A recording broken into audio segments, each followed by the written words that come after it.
Bien, continuamos con el tema número 2, donde estamos evaluando, conversando sobre procesos de transferencia de masa interfacial. Estamos hablando sobre absorción, luego vamos a hablar de extracción líquido-líquido, absorción e intercambio iónico. Decimos que estos son procesos que se llaman con transferencia de masa interfacial porque el mecanismo que gobierna este tipo de procesos de transferencia de masa es el mecanismo de la doble resistencia. Entonces, como todos estos procesos están gobernados por procesos interfaciales para la transferencia de masa, decimos entonces que son procesos de separación que son gobernados por la transferencia de masa interfacial. La parte de absorción han tenido ustedes una primera aproximación en lo que fueron las primeras prácticas que realizaron en la parte del laboratorio. Esas primeras prácticas se hicieron con la ayuda del simulador de procesos, se realizaron algunos cálculos en términos de la eficiencia, del número de etapas, del trazado de etapas por el método gráfico. Y básicamente eso es lo que vamos a seguir conversando el día de hoy, ¿ok? De cara ya al próximo jueves, si Dios mediante todo marcha bien, trabajemos una parte de ejercicio, una parte práctica y comencemos a hablar sobre la extracción líquido-líquido, ¿ok? Entonces, bueno, hablemos sobre líneas de operación y eficiencia en los procesos de absorción. Este, eh, ¿Qué significa la línea de operación? ¿Okay? La línea de operación, como venimos hablando desde que iniciamos el curso, no termina siendo más que la representación del balance de masa del equipo. Simplemente determinamos las corrientes que ingresan, las corrientes que salen, establecemos las composiciones de cada una de esas corrientes y eso va a dar lugar a lo que llamamos el balance de masa global del equipo y el balance de componentes que hay en el equipo. Esas balances de materia se van a representar entonces en una línea de operación que nos va a describir entonces cómo cambia la composición a la entrada y a la salida del equipo, así como a lo largo de las diferentes etapas que integran ese proceso de separación. Eh, el planteamiento es el mismo del que veíamos en el tema número 1. Trazamos una línea de operación. Vamos a encontrarnos luego con una línea de equilibrio. Estos procesos van a estar determinados por una ley de equilibrio que dependerá si la solución la consideramos ideal o real como tal, lo que conversábamos el martes pasado. Y entonces, entre la relación que establecemos entre la curva de equilibrio y la línea de operación, podemos determinar el número de etapas requeridas para lograr la separación, podemos determinar el grado de separación logrado, podemos determinar, calcular las eficiencias para determinar qué tan alejada se encuentra una etapa de una condición real y podemos calcular una eficiencia global para entonces relacionar estas etapas que consideramos ideales con las etapas reales totales que requeriríamos para el proceso. Entonces tenemos la situación de un absorbedor, ¿ok? Entonces, ¿qué significa que tenemos un absorbedor? Que la transferencia de masa se da desde, permítanme buscar el tablero. ¿Qué significa entonces ese proceso de absorción? Bueno, que la transferencia de masa se da desde una fase gaseosa a la fase líquida como tal. Entonces, por la parte superior, vamos a comenzar por acá. Ingresa una corriente de gas al equipo por la parte inferior que va a ir ascendiendo por diferencia de densidad, una fase menos densa. Por la parte superior va a ingresar lo que es la corriente líquida. Esa corriente va a ir descendiendo. Esto puede ser una columna empacada, puede ser una columna de platos, que son los dos equipos que hemos conceptualizado a lo largo del curso, que son más utilizados en este tipo de operaciones de separación.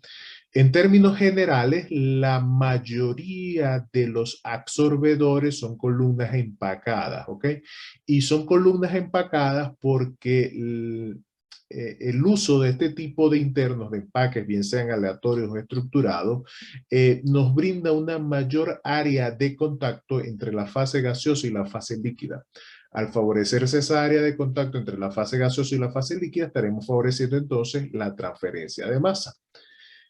Entonces tenemos un gas que asciende en la columna, un líquido que va a ir descendiendo, ocurre la transferencia de masa del compuesto o de los compuestos en el caso de que estemos en un sistema multicomponente de la fase gaseosa a la fase líquida. Entonces vamos a encontrar que por la parte superior va a salir un gas que se ha despojado de esos compuestos, en tanto que por la parte inferior va a salir un líquido que se ha enriquecido con los compuestos que estábamos transfiriéndose que estamos transfiriendo en el proceso, ¿ok? La clase de la semana pasada hablábamos procesos comerciales, ¿ok? Muy utilizados para este tipo, que son los procesos de endulzamiento de gas. Entonces, aquí vemos un esquema de lo que es un proceso comercial de oleamina. Los procesos de endulzamiento de gas se basan en la remoción, por ejemplo, de H2S, de CO2, de mercaptano y otros tipos de sulfuro que estén presentes. Y lo que ocurre es un proceso de absorción con reacción química, es decir, los compuestos que estoy removiendo reaccionan con el solvente que estoy utilizando y se generan entonces unas sales como tal. Entonces, hablábamos en la clase del martes pasado de que este tipo de procesos se favorecen en condiciones de alta presión y de baja temperatura, es lo que nos dice el análisis del equilibrio de los procesos de absorción. Entonces aquí tenemos el gas que ingresa por la parte inferior de la columna, es lo que llamamos cuando estamos hablando de endulzamiento de gas natural, lo que es el gas ácido que tiene estos dos compuestos. Por la parte superior va a ingresar la corriente de líquido, se ponen en contacto en la columna, generalmente empacadas, pero también podríamos utilizar una columna de platos. Ocurre el contacto entre la fase, por la parte superior luego sale el gas purificado, por la parte inferior va a salir el líquido gastado. ¿Qué sucede? Que este líquido que estamos utilizando para la absorción como tal es una amina, ¿ok? Entonces, ese líquido tiene un costo asociado al hablar de una solución que va a tener unos compuestos particulares que van a facilitar el proceso de absorción. Entonces, en los procesos comerciales es de interés luego recuperar ese solvente como tal, ese líquido en el cual se está ocurriendo la absorción. Entonces, ¿qué pasa? Que ese líquido que ahora se encuentra enriquecido con estos dos compuestos pasa entonces a una segunda columna que es donde ocurre un proceso de desorción, que es el proceso inverso a la absorción. Desorción o despojamiento también lo podemos llamar. ¿Cuál es la diferencia que vamos a encontrar principalmente entre este que es un absorbedor y este que es un deabsorbedor? Las condiciones. Mientras que aquí la presión es alta, aquí la presión es baja. Mientras que aquí la temperatura es baja, aquí trabajamos entonces a temperatura alta. Entonces, ¿qué ocurre? Bueno, ingresa el líquido.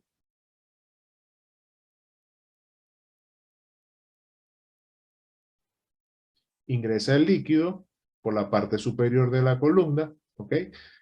Ocurre el proceso de regeneración en esas condiciones, generalmente se pone en contracorriente, puede ser con un vapor o puede ser inclusive con nitrógeno, con algún tipo de gas inerte.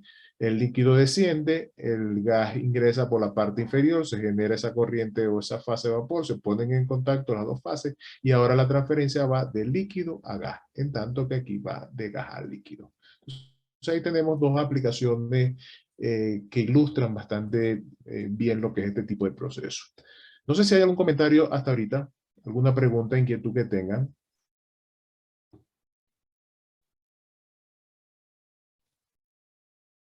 No, profe, por ahora No, profe. Vale.